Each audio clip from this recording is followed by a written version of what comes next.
Nəbə surəsi var. Orada deyir ki, İnnə lil muttaqinə məfəzə, hədəiqə və anəbə və kəvaibə ətrabə. Bir dənə tərcüməsini axırdakını deyim. Deyir, həqiqətən müttəqilərin nicat yeri cənnət, bağçalar və üzüm bağları. Üzr istəyirəm tamaşaçılardan da. Deyir, sinələri yenicə dolmuş, həmyaşıd qızlar. Təsəvvür edin. Burada və kəvaibə ətrabə sözündə nə qız sözü var, nə sinə sözü. Bunu necə tərcümə verirlər?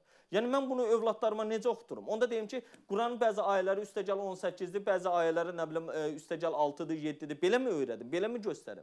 Yəni, belə bir yanaşma ola bilərmi? Yəni, belə kitablara da... Bəs əgər o ayənin orijinalında, yəni ərəb dilində heç bir qız sözü keçmirsə, necə tərcümədə qız sözünü əlavə edə bilərlər? Bəli, bunu biraz araşdırsınlar, tapacaqlar. Çox rahat. Təkcə o deyil. Məsələn, kəvaib sözündə yaz ətrab sözündə.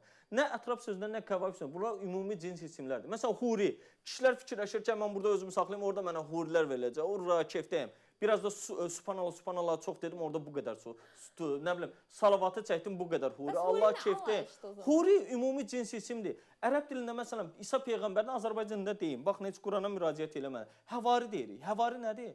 İsa Peyğəmbərin 12 həvarisindən gedir. Bunların içində biri qadın olub, xeyr, kişidir. Həvari də, huri də eyni kökdən gəlir, eyni sözdür, eyni sözün tərkib hissəsidir. Nə oldu? Birində qadına deyirsən, birində... Yəni, ümidlərini üstünlər, cənnətdə heç kəsə huri verməyəcək. Yox, cənnət ora diskoteka, bar, nə bilim, keyf, işlər elən yer deyil ki, getdim ora, mənə də cənnət vizası vurdular, multidir, istədiyim vaxt girib çıxacaq. Belə bir anlayış deyil ki.